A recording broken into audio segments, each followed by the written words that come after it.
Oke teman-teman, balik lagi bersama Yu-Gi-Oh! Undercover Indonesia. Selamat datang di Tajuk Trivia episode ke-8, sebuah topik yang membahas trivia dan juga fakta-fakta random soal Yu-Gi-Oh! Yang mungkin fakta-fakta ini sebenarnya nggak penting sama sekali, tapi semoga bisa menghibur teman-teman semua. Oke, kita mulai langsung trivia episode ke-8. Kira-kira kartu apa yang merupakan kartu terlaris dan paling sering dipakai sepanjang masa dari tahun 2002 sampai hari ini? Dan inilah kartu-kartu paling sering dipakai sepanjang masa yang berdasarkan sebuah situs bernama yugiohtopdecks.com. Di nomor 5 diduduki oleh S Blossom and Joyous Spring yang berhasil dipakai di dalam 4.384 deck yang berbeda. Kemudian di nomor 4, Yvette Failer berhasil menyusul dengan popularitasnya yang berhasil diinkludkan di 4.726 deck yang berbeda. Di 3 besar ada Twin Twister yang pemakaiannya dilibatkan di 6.781 deck unik. Di posisi kedua ada Maxi yang penggunaannya dilibatkan di 9.218 deck berbeda. Dan kartu paling digunakan sepanjang masa adalah Mystical Space Typhoon yang dipakai hingga 10.977 kali di deck yang berbeda. Data tersebut dihimpun berdasarkan kemunculannya di deck-deck turnamen yang berhasil topping di TCG dan World yang ada di yugiohtopdecks.com.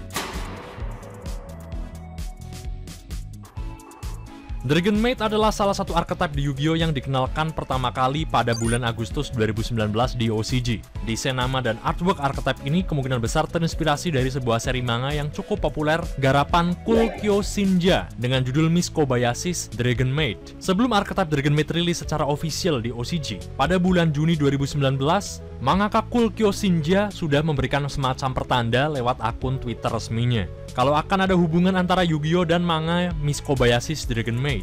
Dan benar saja, 2 bulan setelah itu archetype Dragon Maid dirilis. Kemungkinan besar mengisyaratkan kalau Yu-Gi-Oh! Memang melakukan kolaborasi dengan Miss Kobayashi's Dragon Maid.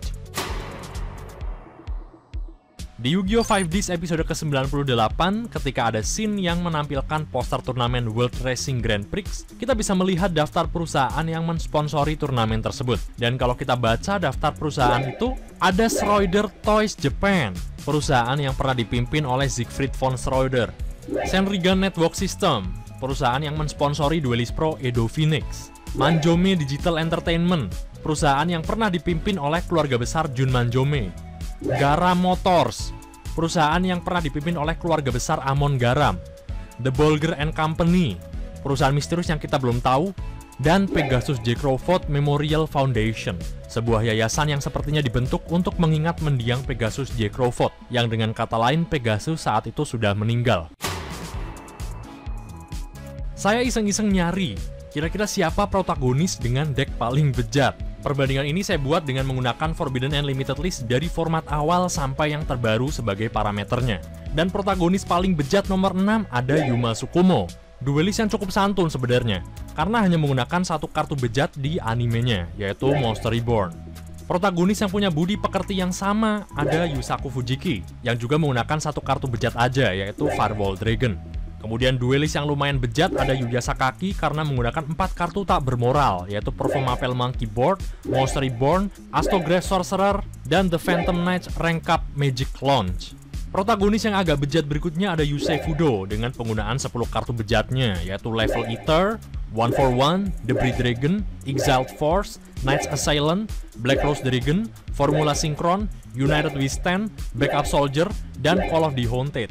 Protagonis terbejat berikutnya ada Judayuki. Selama ini di animenya dia menggunakan 15 kartu yang pernah kena stempel, yaitu Emergency Call, Card Trooper, Part of Greed, Graceful Charity, Monster Reborn, Mirage of Nightmare, Emergency Provisions, Super Polymerization, Neospatian Grand Mall, Solemn Judgment, Metamorphosis, Burial from a Different Dimension, Dandelion, Necrogartna, dan Call of the Haunted.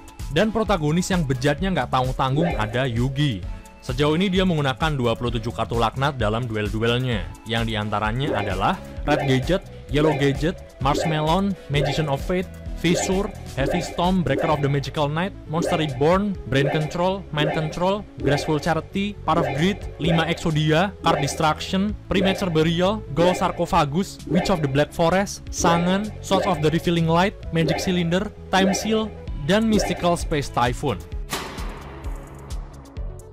Hyuga Odo adalah protagonis utama di anime Yu-Gi-Oh! Sevens. Dan tahukah kalian kalau sebenarnya Hyuga Odo ini kalau kita perhatikan mirip banget sama suatu karakter di game rilisan 1999 kembangan Sony bernama Ape Escape, seorang karakter bernama Spike. Tapi sampai detik ini belum ada pernyataan resmi dari Yu-Gi-Oh! Tentang hubungan dua karakter tersebut. Mungkin aja cuman kebetulan mirip. Zog Necrophage adalah tokoh antagonis utama di Yu-Gi-Oh! Duel Monsters. Dan sampai sekarang ini kita masih belum melihat adaptasi karakter tersebut sebagai suatu kartu. Tapi di TCG OCG ada sebuah kartu bernama Dark Master Zork. Walaupun penampilannya cukup berbeda dengan Zork Necrophage yang ada di manga dan anime, tapi besar kemungkinannya kalau dia adalah Zork Necrophage. Salah satu buktinya bisa kita temukan di game Yu-Gi-Oh! Duel Links. Saat Yami Bakura menggunakan Dark Master Zork untuk menyerang lawannya, Yami Bakura bakal berteriak Dark Phenomenon.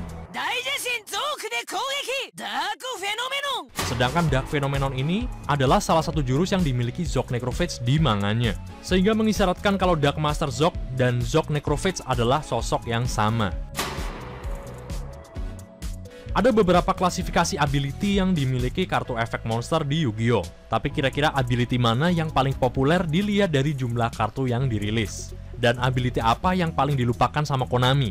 Data ini dihimpun berdasarkan card database Edo Pro, dan ini dia. Di nomor 1 ada Flip Effect Monster dengan jumlah 181 kartu sejauh ini. Di posisi kedua ada 45 kartu yang tergolong sebagai Gemini Effect Monster. Perbedaan yang cukup drastis. Di nomor 3 ada Union Effect Monster dengan total 37 kartu. Angka yang sama juga diperoleh Spirit Effect Monster dengan total 37 kartu. Dan klasifikasi paling dilupakan Konami ada Tune Effect Monster dengan jumlah 17 kartu. Nggak heran ya kalau Tune Effect Monster paling rendah karena cuma ada satu archetype yang punya ability ini. Beda sama Spirit, Union, Gemini, apalagi Flip. Kalau kita main Rescue Rabbit misalnya ya, dan sebelum kita mengaktifkan efeknya Rescue Rabbit, lawan lebih duluan mengaktifkan efek Evac Failure dan mentarget Rescue Rabbit kita dan menegate efeknya. Ketika kita paksa untuk mengaktifkan efeknya itu, maka efeknya bakal tetap kenegate karena negate-nya itu berlaku sampai akhir giliran. Tapi ada cara unik untuk menghindari siasat negate-nya Evac Failure ini. Pas lawan ngaktifin Evac Failure dan sudah mentarget Rescue Rabbit kita bisa chain dan mengaktifkan Fiendish Chain. Kemudian mentarget Rescue Rabbit kita dan menegate-nya. Dengan begini Evac Failure akan kehilangan targetnya karena Evac Monster yang sudah ternegate tidak bisa dinegate lagi. Dan baru kemudian kita bisa aktifin efek Rescue Rabbit, membanis dirinya sebagai cost, otomatis lepas dari belenggu Fiendish Chain, negate-nya hilang, dan kemudian berhasil resolve efeknya dengan aman. Jerry Beansman adalah salah satu kartu di Yu-Gi-Oh! Yang dirumorkan namanya salah translate. Nama OCG Jepangnya adalah Jelly Beansman, dan ketika dibaca menggunakan pelafalan bahasa Jepang akan berbunyi Jelly Beansman. Sehingga ketika diterjemahkan ke TCG Inggris namanya jadi Jerry Beansman. Tapi kemudian Kevin Stewart, kepala pengembangan Yu-Gi-Oh! TCG membantah rumor ini dan menjelaskan kalau Jerry Beansman bukanlah nama yang salah translate. Lewat salah satu postingannya di forum Pojo, beliau mengisyaratkan kalau Jerry adalah nama seseorang yang dikenalnya di kehidupan nyata. Kemungkinan adalah salah satu karyawan Konami atau Upper Deck Entertainment juga. Dan kemungkinan besar Jerry Beansman namanya sengaja dibikin begitu untuk menghormati seseorang yang dikenalnya itu. Pada tahun 2019, Shonen Jump pernah melakukan kolaborasi dengan Marvel. Dalam salah satu kolaborasinya itu, Kazuki Takahashi sebagai seniman Shonen Jump ikut berpartisipasi menggambar sebuah manga pendek bertemakan Marvel yang berfokus pada Iron Man dan Spider-Man. Dan di salah satu scene manga tersebut, kita bisa melihat cameo Jonochi dan Mai yang takjub dengan kedatangan Iron Man di Jepang. Saat itu dia mengatakan, "Selamat datang di Jepang, senang bertemu dengan Anda."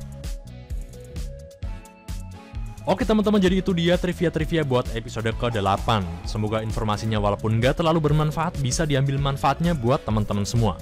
Sekian dari Yu-Gi-Oh! Undercover Indonesia, thank you udah nonton sampai akhir dan I end my turn.